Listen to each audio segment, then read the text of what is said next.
Drop a like within the next 5 seconds to have good luck throughout all 2K22. I wouldn't risk it. Mike Wang has dropped so much gameplay information about 2K22. I told you guys, man, as soon as the trailer comes out, he's going to be unleashed by 2K. So yes, I am double uploading today because it's so much news. So hey, man, all you got to do for me is just drop a like, man. Free 99 to support your boy, especially double uploading today. And let's get straight into it. So Mike Wang has been asked a million questions on Twitter, and this guy said, please tell me there's a badge that boosts takeover faster that replaces hot shot and heat seeker. He said takeover perks. So some people are thinking that takeover perks is going to be like park cards, but we'll see exactly what the definition is when the game comes out, or if we get any more information before. But anyway, I might sound silly for asking this, but will the required ball handle for the pro dribble moves in 22 next gen be the same as current gen? He said yes. Everything I've stated about dribble moves goes for both gens. So pretty much what I'm getting from the information we've got is that these games are extremely similar. They've said that, and we've talked about it, but it seems like even down to the badges and requirements for ball handling and all that is also the same. So we'll see what really separates next gen and current gen, because right now it seems like they're both pretty much going to be the same game. I don't know, but we'll see when the games come out. Next one is, will there be the speed glitch? Mike Wang said, I hope not. Which worries me. I hope not. I mean, hope. Mike, you're the gameplay director. Come on now, you got to tell us no. You got to be confident in that answer. I don't know. Anyway, will park handles return to 2K22? He said no, not until I can come up with a better way to do them without interfering with the core dribble move. So you guys know that park handles has been messed up for like 2 years now. Mike Wang hasn't figured out an answer for it. Therefore, it's not going to be in the next game. Next one. Why Mike just be ignoring you? It seems like blah, blah. He said, there are benefits to going above 85 ball handling. Mainly your moves will be faster and more effective. There are still 3 general tiers, 60 through 84 and then 85 plus. But there are different signatures unlocked at varying other ratings, 65, 70, 75, and 80. So it's going to be very interesting to see, because in 2K20, Steezo said it, I said it, that I honestly thought the tier 2 dribble moves were better than the tier 3. So maybe it'll be similar to that this year, which also helped a lot the variety in the game, because you didn't have to have 85 plus to be able to dribble effectively as long as you knew what you were doing. Anyway, next one. I don't think that there should have been a high requirement, but taller players should do the moves slower. He said it used to be that way, but a lot of the new moves look pretty ridiculous on 7-footers. So I'm guessing the dribble moves, some of the new ones, are going to be very unique and, like, I don't even know how to explain it, arcadey basically, like some street ball type moves that would not look right, like he's saying, on a 7-foot plus player. Anyway, next one. How does the chef badge work? Is this for fading threes or standing threes after you stop the dribble? At Baluba, he said it kicks in for actual off dribble shots like pull-ups and step backs, but will also work if you've been moving a while, stop and shoot, but you have to shoot within 1 second. So speaking about the badges real quick, if you guys didn't see my last video today that I uploaded, make sure you go check it out after this, because it's got all the badges on there and lots of information about 2K22, as well as this one is going to have. So into the next one, we have, will current gen and next gen have the same animations? He said next gen has a lot more content due to the extra money, but the core memory, but the core animations such as signature moves and shots are the same. So man, I want to see, is next gen going to play at 120 frames per second? Remember, it only played at 60 max. Yes, you can turn whatever you're playing on above 60, but it's not going to actually play above that. So hopefully this year it does. I mean, it's a next gen console, it should. How's the shooting function? Is it easy to hit threes with very low 3 like 20, or is it like 21, or is it in the middle of them? Kind of. He says, I'm hesitant to say what 3-point rating you'll need to be consistent, because it's going to vary from player to player based on how good they are with shot timing. It's definitely easier to hit threes with a lower rating than 22. I guess he meant 21 though.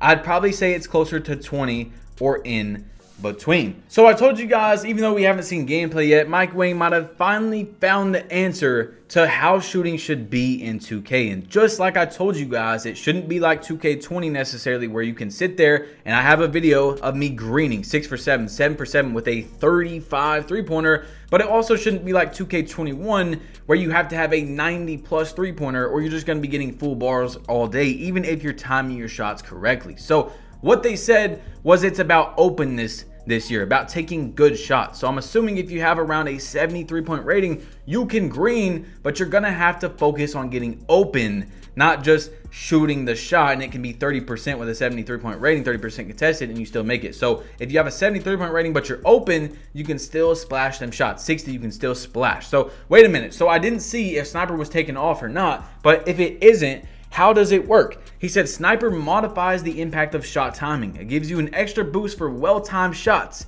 and an extra penalty for poorly timed shots. Think of it as the opposite of flexible release. Now, I really hope that that badge gives you a boost for shots inside the green window, because flexible release works for very late and it works for very early. So that would mean that sniper probably works for slightly late and slightly early, which is pretty much every jump shot in the game, and would probably be, you know, too overpowered. So that's good if it's for the green window. If it's for pretty much every jump shot in the game, I feel like it's definitely going to need a nerf. And I'm calling it right now. If it's like that, it's definitely going to need one. Anyway, for Mismatch Expert badge, does it literally have to be a switch on a ball screen, or can I just shoot with a taller defender on me at any time?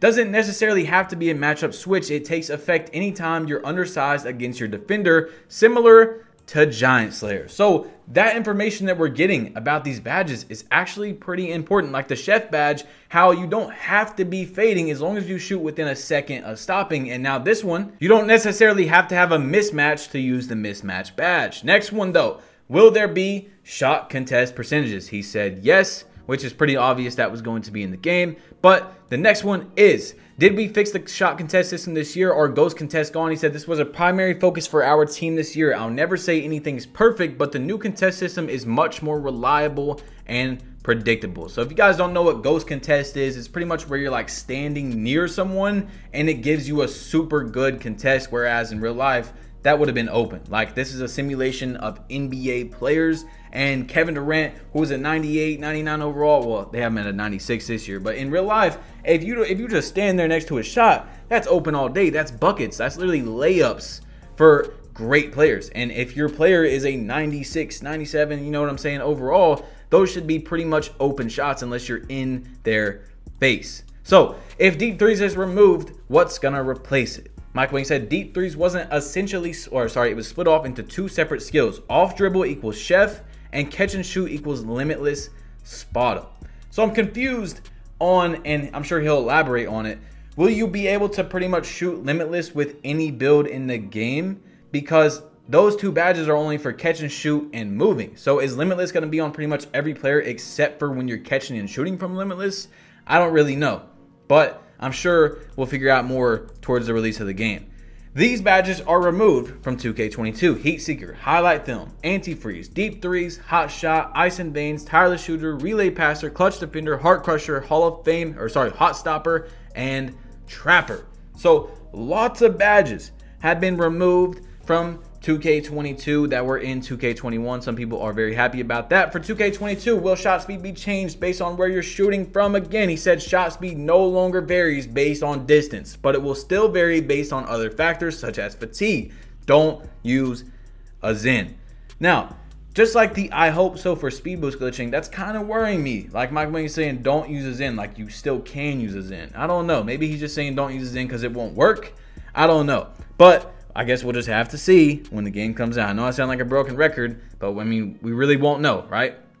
Anyway, is there a height cutoff for jump shots? If so, what is the maximum height our player can be to obtain all jump shot bases? He said there's still a height cutoff for some jumpers. 6'9" or under will get them all. So most likely all the popper builds this year, the center or power forward builds that are going to be playing as centers and still want to shoot, are probably going to be 6'9" or under, depending on the shots that you know you don't, or you miss out on for being over 6'9". So will the shot meter have a boost or no? Yes, turning off the shot meter will still give you a boost. Of course, that has to be like that because it takes more skill to time your shot without the meter.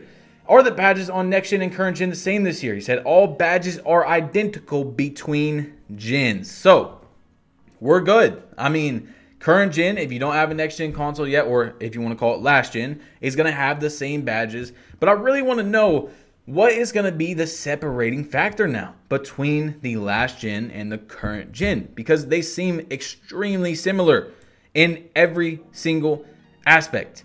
Are Showtime and Heart Crusher still in the game? Both have been removed. That's something we went over earlier. And then this one I believe is pretty important. We have, is the speed boost glitch gone? Mike Wang says the speed glitch from current gen 2K21 is gone. But notice how he says the speed boost glitch from 21. So I'm really confused, man, because on the other one where he said, I hope so, on whether the speed boost glitch is gone or not. So that worries me. Is there going to be a new type of speed boost glitch in the game?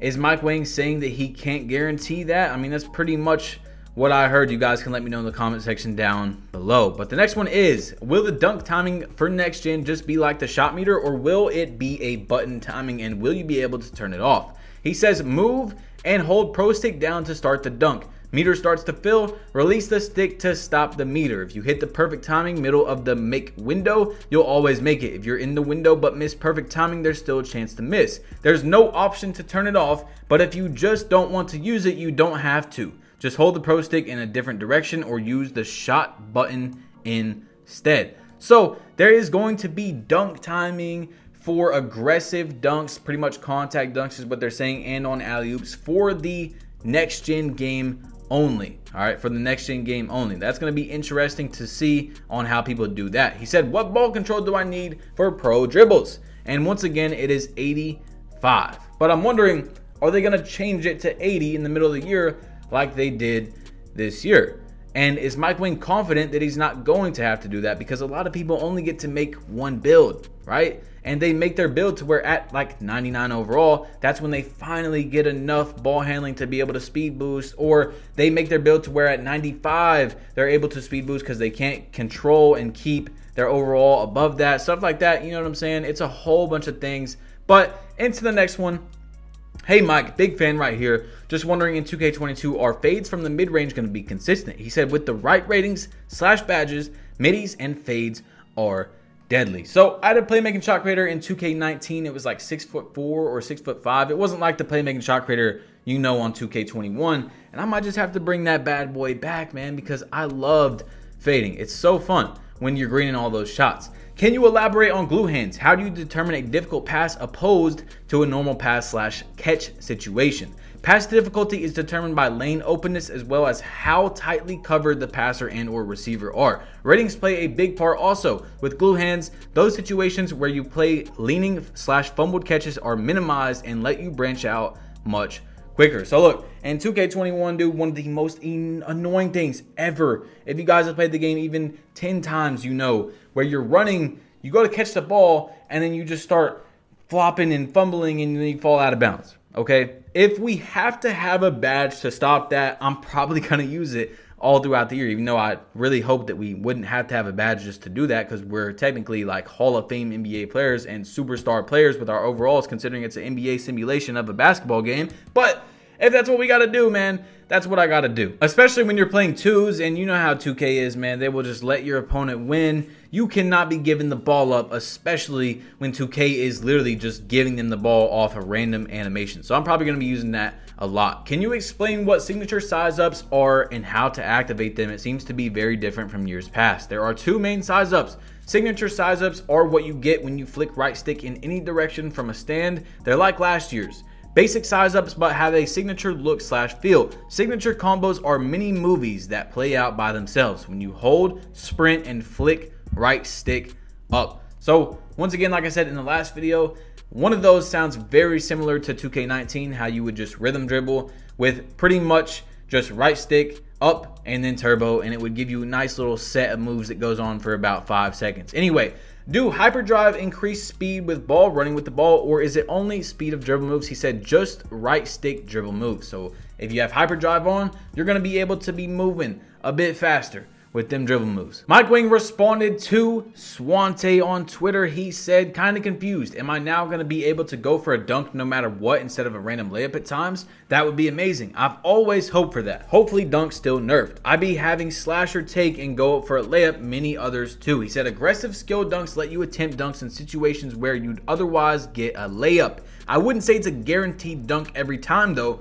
We tried that and it was either cheesy or a brick fest. I think it's in a good spot now, but we'll fine tune from community feedback. So even though Mike Wang said it's in a good spot, I don't know, man. Once some really good players get their hands on it, we'll see what it looks like. But into the next one, we have, what do you mean by off dribble? Like if I quick stop and shoot a set shot instead of a fade or gather shot, what would it count as? He said, if you've been moving long enough, quick stop and shoot a set shot, Chef will fire off. So we actually got our first NBA 2K22 gameplay today, as well as being able to see the shot meter for the first time. And man, I don't know, it looks a lot like NBA Live. You guys let me know in the comment section down below if you like it or not. But 2K did finally show us some real gameplay. They dropped a gameplay trailer, but that was just cinematics and stuff like that. But I mean, I guess it is gameplay. It does count as it. It was just not what we really wanted to see. But that was cool.